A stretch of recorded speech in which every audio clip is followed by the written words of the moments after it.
Welcome to Julia for Talented Amateurs, where I make wholesome Julia tutorials for talented amateurs everywhere. I'm your host, the Dabbling Doggo. I dabble. Last week, we learned how to use the jump package to solve both linear and nonlinear optimization problems. We also learned how to use the Plotly.js plotting package as the backend to the plots package. Today, we'll get an introduction to statistics in Julia. Statistics is a rather large subject, so I'm going to split up the subject into two tutorials. A lot of the so-called data analysis is actually statistical analysis, so I think that spending some additional time on the subject is appropriate. In today's tutorial, I'll focus on basic statistics concepts, and next week I'll focus on statistics visualization by going through various statistical plotting options available in Julia. Like optimization, the study of statistics predates computers.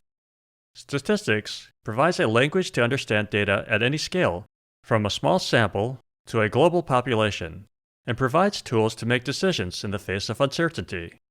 In today's world of big data, statistics has become even more relevant. Knowledge of statistics is not a prerequisite for this tutorial. I will be covering the key concepts to know in order to perform some statistical analysis using Julia. However, this tutorial is not intended to be a substitute for an actual statistics class. There are many free options available on YouTube if you're interested in pursuing the subject further. Broadly speaking, there are two main statistical methods that are used in data analysis: descriptive statistics and inferential statistics. Descriptive statistics is exactly what it sounds like. It describes the data in a language that is universal to all statisticians. Inferential statistics draws conclusions from the data in order to assist in decision-making. Statistics can be a daunting subject, but I found a really helpful brochure online. I know that sounds absurd to think that you can learn statistics from a brochure, but we're going to give it a go. The publication is from a market research firm called Ipsos, and the publication is written by a senior statistician named Leo Cremonesi. I am not affiliated with them in any way, nor do I know anyone that works there. I just happened to stumble across their brochure on the internet, and I thought it offered an excellent summary of how statistics is actually used in the business world. Because Ipsos is a marketing consultancy, the information that we will review is focused on marketing. However, statistical analysis is performed in all areas of a company, including operations, R&D, engineering, quality control, finance, and HR, in addition to marketing. And, of course, it's used heavily in math and science. In the brochure, the author goes through several examples and explains how to perform the statistical calculations manually. For this tutorial, I'm going to use his outline, but I'm going to use Julia to demonstrate how Julia can be used as a statistical analysis tool. The link to the original source document is provided in the description below. Let's jump into VS Code to set up the programming environment. Using the knowledge that we learned in the last tutorial, let's set up a new project folder for this tutorial. Open VS Code and start the REPL. In the REPL, make a directory called tutorial02x04 by using the make directory function. Change the present working directory to tutorial02x04 by using the change directory function. Enter the package REPL. Activate your new directory. Add the following packages and versions to your new directory.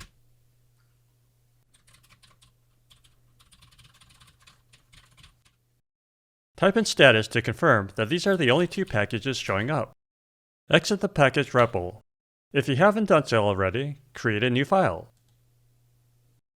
Save it as tutorial02x04.jl. I'm going to add a header, but there is no need for you to type this in. You can find all of my source code in my GitHub repository. A link is in the description below. The first thing to learn in statistics is to learn the language of statistics. In statistics, there are two main types of data: quantitative and qualitative. Quantitative data is anything that is a number, and qualitative data is everything else. When most people think of statistics, they might be thinking about quantitative data, since the so-called stats are usually displayed as numbers. However, qualitative data is equally important. But because they are not numbers, people may not realize that they are actually looking at data. Some examples of qualitative data for pets may include species, breed, color, gender, and so on. Discrete measures are distinct, separate integers. Some examples of discrete data are the number of pets in a household, or some artificial grade on a public opinion poll. Continuous measures can take any value within a given range. Some examples of continuous measures are height, weight, and miles per hour. Within the quantitative and qualitative types of data are three basic data types: nominal, ordinal, and measured. Here, the statistical use of the term data types is not to be confused with the Julia data types.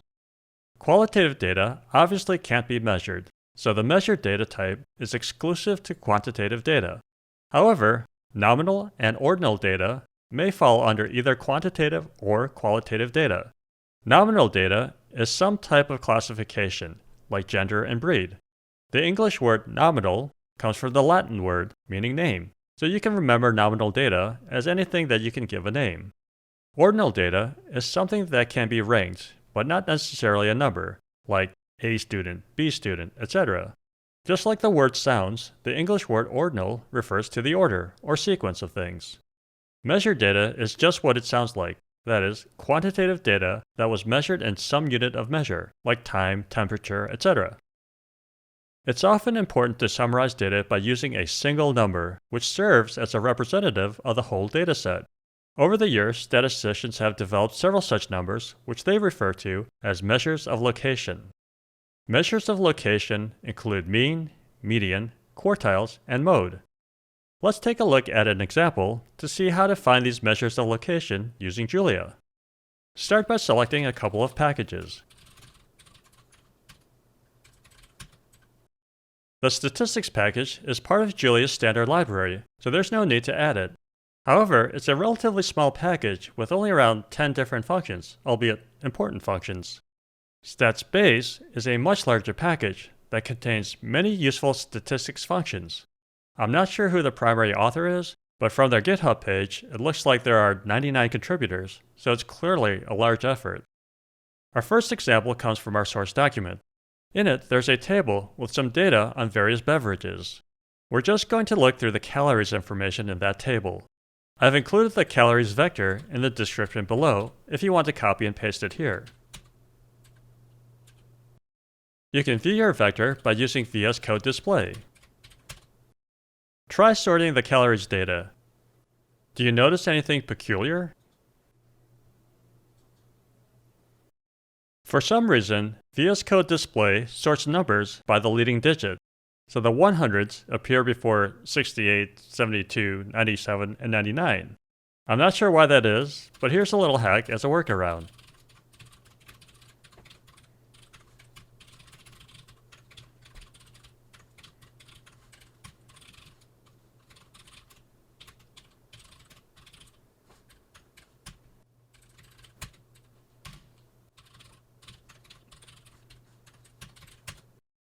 We'll look at more sophisticated ways to view data later in this tutorial series, but for now, I wanted to show you that it's easy to do this manually without having to add another package. You can look at a statistical summary of your data by using the describe function from StatsBase.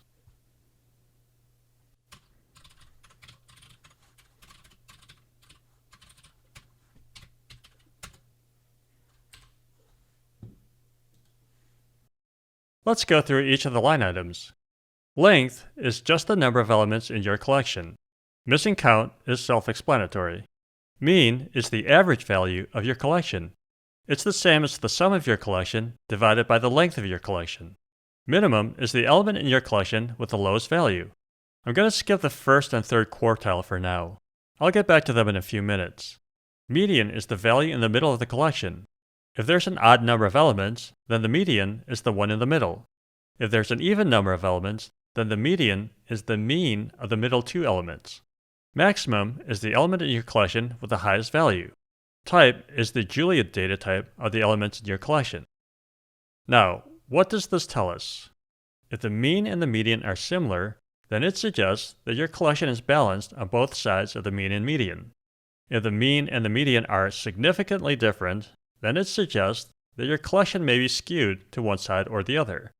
It could be caused by a clustering of data points, or it could just be an outlier that's throwing off your data.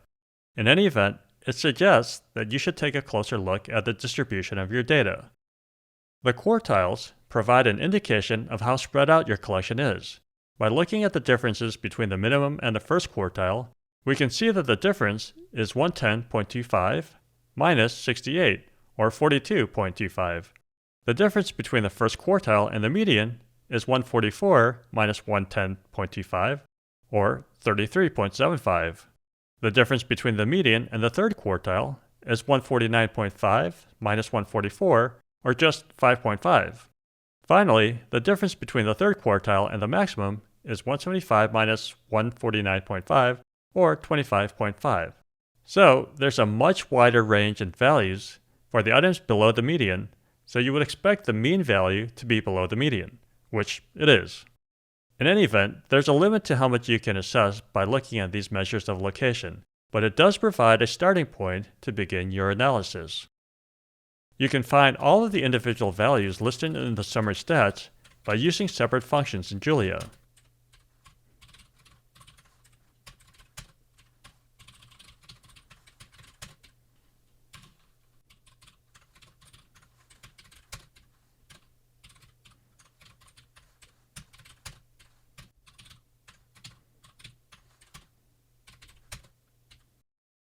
Okay, so let's talk about that last one.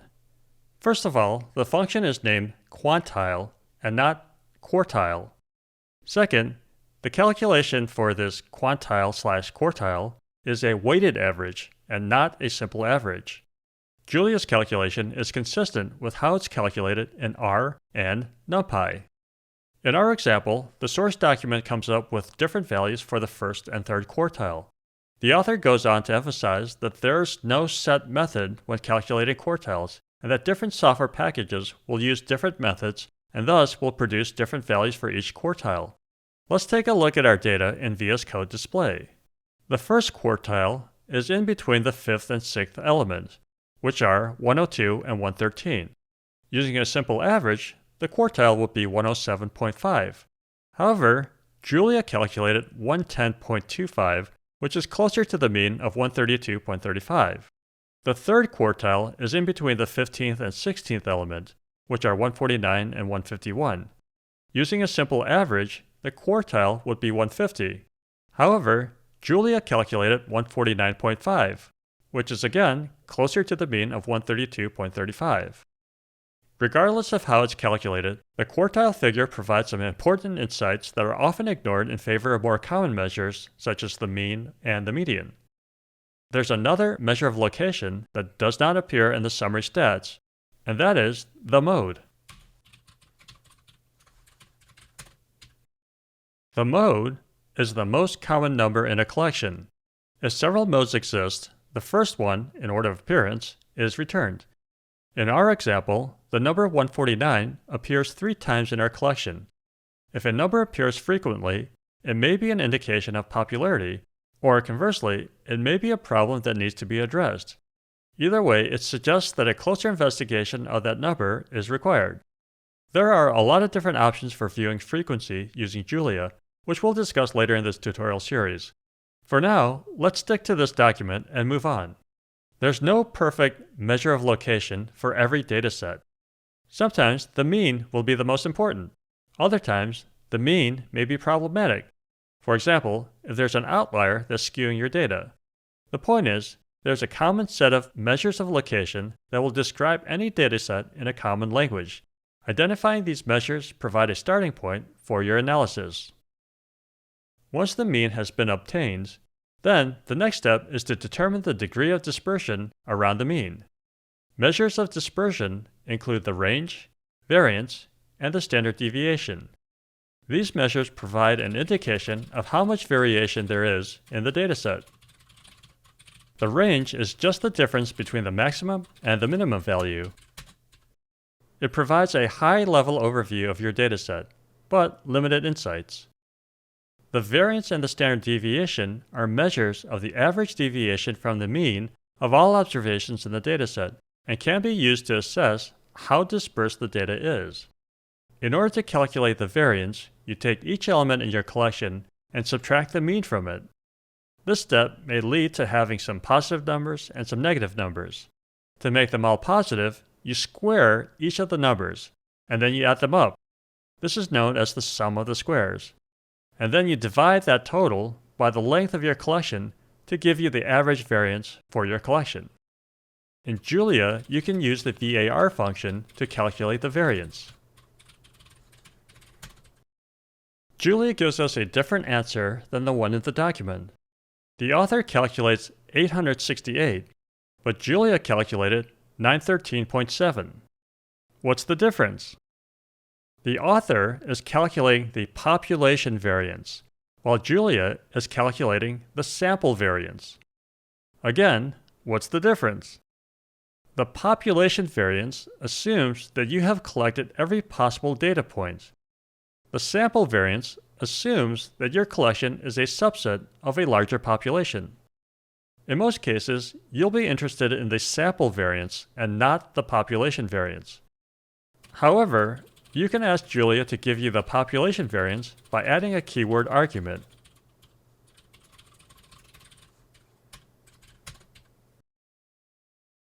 Finally, the standard deviation is just the square root of the variance. Because the variance is the sum of squares, it's a very large number relative to the values in your collection. In order to make the number more meaningful, we take the square root of the variance. This number is called the standard deviation. Just like the variance, by default, Julia will give you the sample standard deviation. You can ask Julia for the population standard deviation by using the same keyword argument that you used in the variance function. To confirm that the standard deviation is just the square root of the variance, let's double check the math.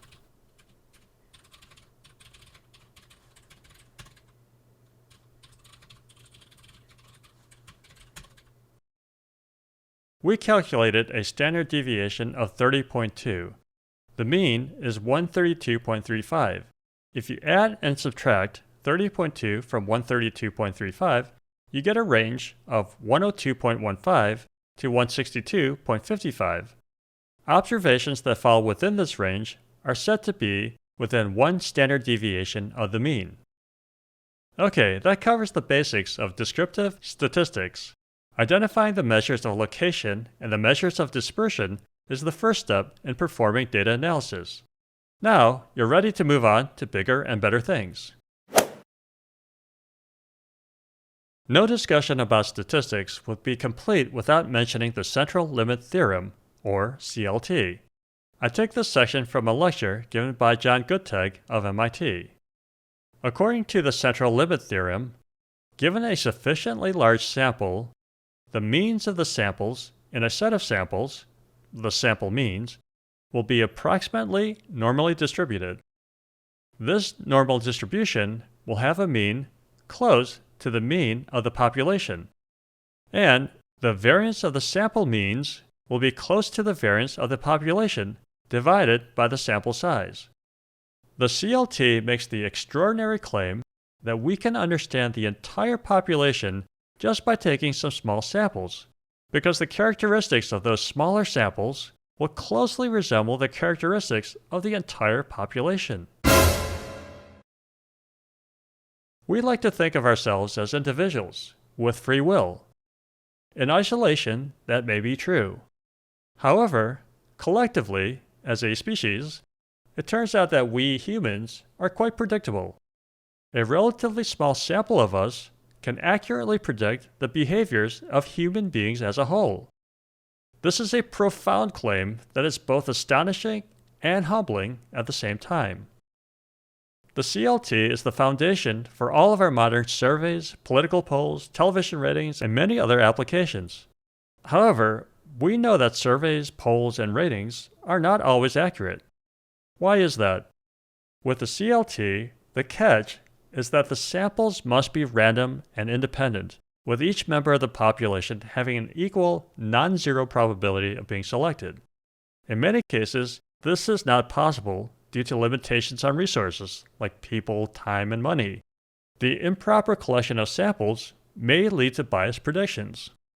Given the inherent uncertainty of making predictions based on sampling data, statisticians have developed a language to capture that uncertainty by using confidence intervals. While it's easy to calculate the mean from sample data, there's always some uncertainty when predicting the population mean based on that sample. Therefore, statisticians use something called a confidence interval, or CI, that estimates the population mean by using a range of numbers. Attached to that range is a statement noting that while the true value is unknown, we are 95% confident, or some other percentage, that the true value lies within this range. Let's use an example in our source document that shows the number of beverages consumed per week, which was obtained by sampling 200 consumers. Let's use this data to create a confidence interval.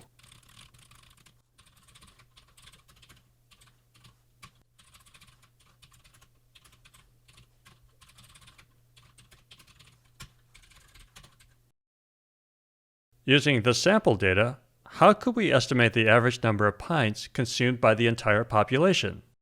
For this, we need to calculate the standard error of the mean, or SEM, which is just the standard deviation divided by the square root of the sample size.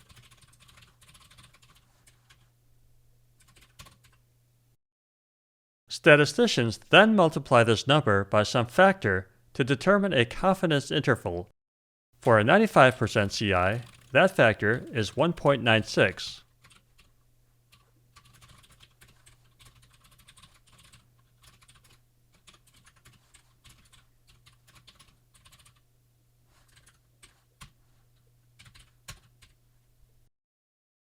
The output is read, while the true value is unknown, we are 95% confident that the true value lies somewhere between 5.38 and 5.96 pints of beverage per week. The SEM function from the StatsBase package calculates the standard error of the mean for any collection. Let's try it for the calories data from earlier.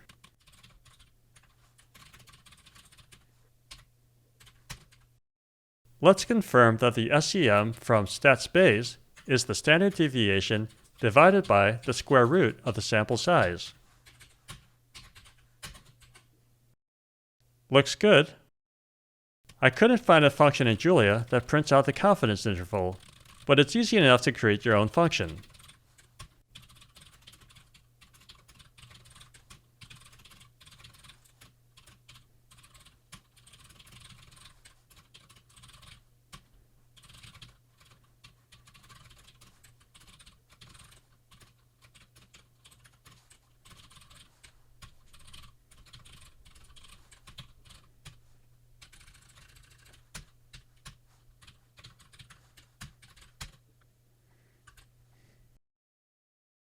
The output is read, while the true value is unknown, we are 95% confident that the true value lies somewhere between 119 and 146 calories.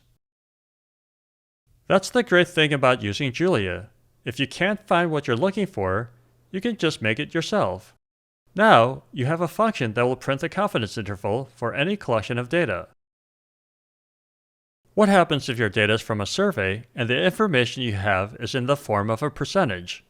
For example, if you sample 200 customers and 72% of them say they would repurchase a product, how could you infer the percentage of all customers who would repurchase that product?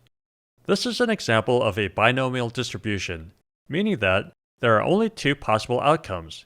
Either the customer will repurchase the product or they won't. The formula for calculating the standard error for binomial distributions is a little different. I couldn't find a function in Julia, but again, it's easy to make your own. P is the probability of the first outcome, and 1 minus P is the probability of the second outcome. N is the number of samples. Let's calculate the standard error for a customer survey example.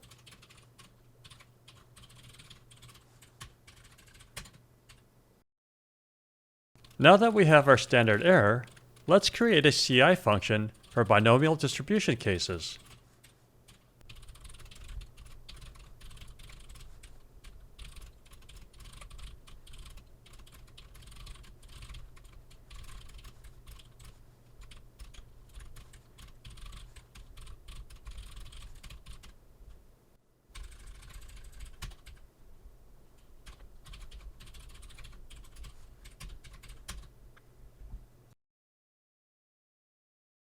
This is read, while the true value is unknown, we are 95% confident that the true value lies somewhere between 66% and 78% of all customers will repurchase the product. So far, the examples we have seen involve analyzing only one set of data at a time. What if we have two datasets that we want to compare to determine if any observed differences are statistically significant? There are many different tests of significance used by statisticians. We're going to take a look at two different tests, which you can find in the Hypothesis Tests package. I'm not sure who the primary author is for the Hypothesis Tests package, but according to their GitHub page, there have been 40 contributors. Let's use the examples provided in our source document to learn about hypothesis testing. In our first example, 10 randomly selected consumers were asked to taste two different candies and then asked to rate each candy from 1 to 20. After collecting the data, the researcher notes that between candy A and candy B, the mean scores are different. To the casual observer, it appears that consumers prefer candy B over candy A, just based on the mean scores. If you're the product manager for candy A, should you be worried? If you're the product manager for candy B, should you be celebrating? If you're the analyst, what do you tell the product managers? Here's the question that you need to answer. Is the difference in the mean scores statistically significant? This type of test is also known as A/B testing and is a very common test. We can test this question by using the one-sample t-test, which is used to test differences between the mean scores for two groups of data. Start by setting up a vector containing the differences in scores. I've included the differences vector in the description below if you want to copy and paste it here. Next, we pass the vector into the one-sample t-test function.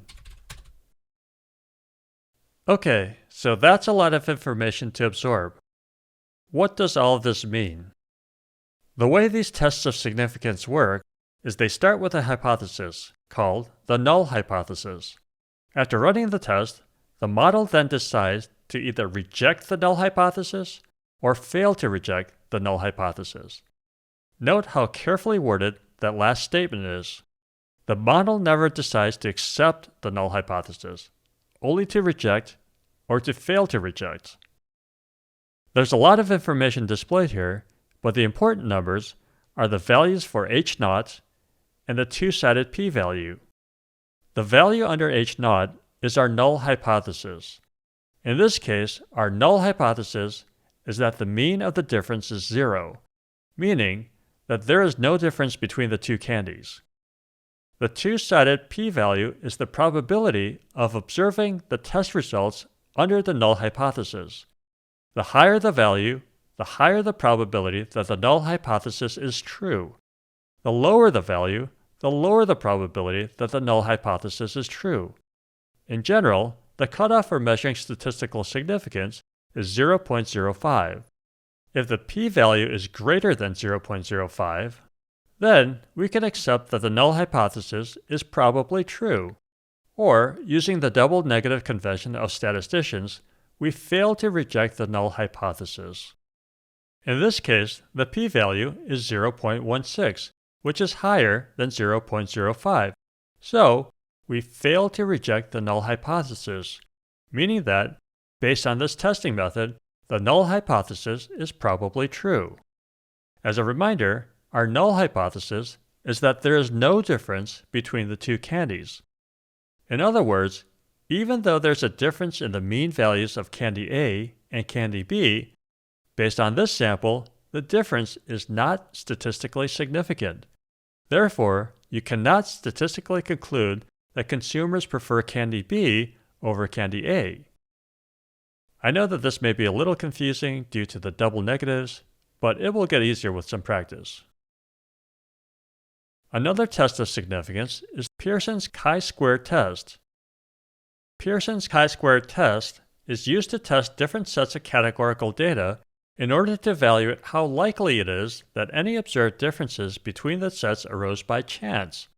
It tests a null hypothesis stating that the frequency distribution of certain events observed in a sample is consistent with a particular theoretical distribution. In other words, you're comparing observations with expectations. The null hypothesis states that the observations are consistent with the expectations. Let's use the example in our source document to see how we can use Julia to run Pearson's chi-square test. In this example, the HR manager is evaluating two different training plans. The expectation is that both training plan A and training plan B will be equally effective in improving efficiency. 200 employees go through training plan A and 200 employees go through training plan B. When looking over the results, the HR manager observes that the results appear different than the expectations. As the analyst, it's your job to determine if these differences are statistically significant. What do you tell the HR manager? The null hypothesis is that training plan A and training plan B are equally effective in improving efficiency. Let's test it out using vector O for our observations and vector E for our expectations.